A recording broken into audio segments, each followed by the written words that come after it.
Have you ever wondered why Joyboy lost the war against Emu 800 years ago? How could the man who carried the power of Nika, the sun god, the very embodiment of freedom, fall to a single being? The truth has never been told directly, but Oda left us clues scattered across the manga through flashbacks, world hints, and even casual SBS statements disguised as jokes. The real story of what happened 8 centuries ago holds the key to the end of One Piece and to Luffy's ultimate fate. From dust.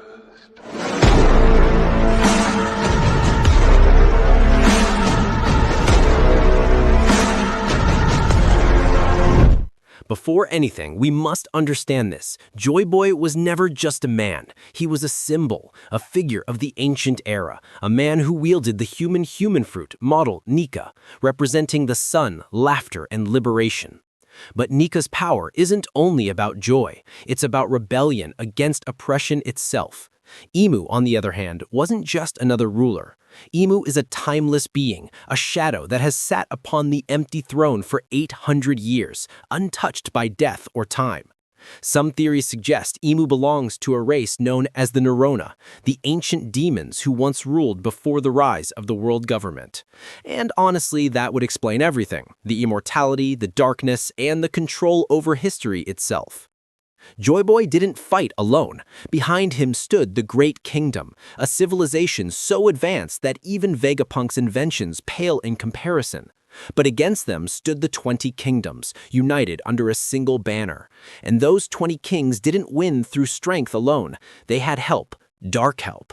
Whatever force aided them, it was the same power that Emu inherited, the power that reshaped the entire world.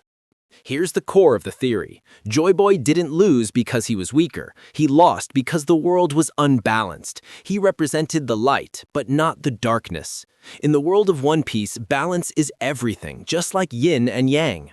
Emu symbolizes the void, the unseen, the order that suppresses freedom.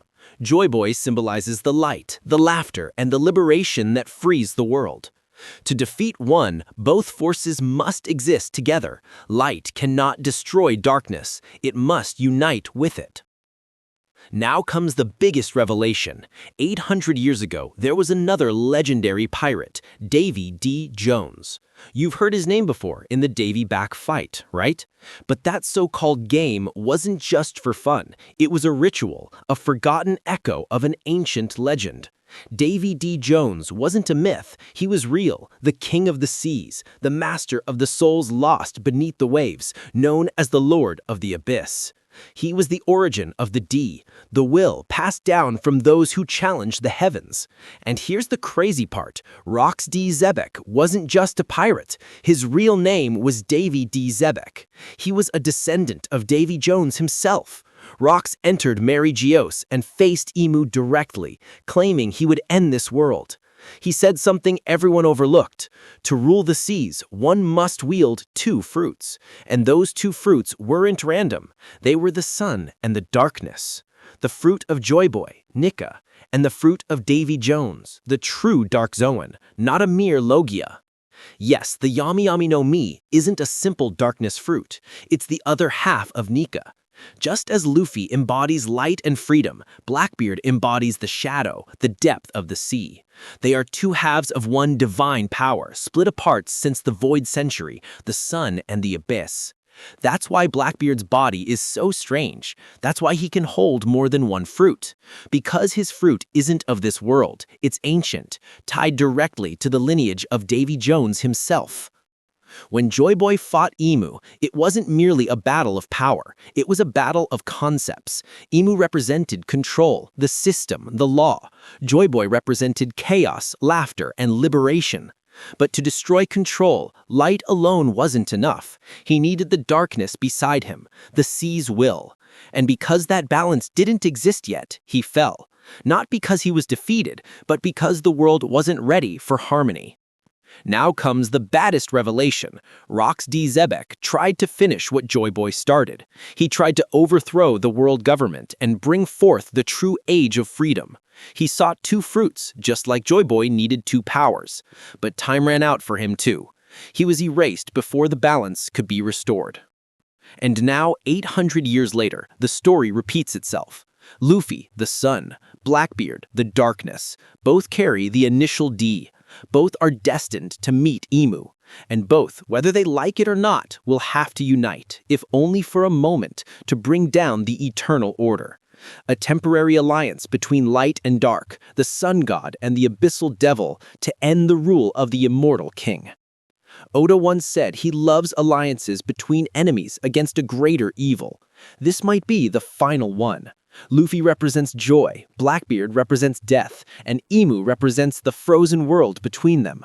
Their clash will not just reshape history, it will redefine reality itself. Joyboy didn't fail because he was weak. He failed because the cycle wasn't complete. Emu didn't win with strength, but with manipulation of the Void Century, of Devil Fruits, of balance itself. But Will D never dies. The same spark that burned in Joyboy, in Roger, in Rocks, now burns within Luffy.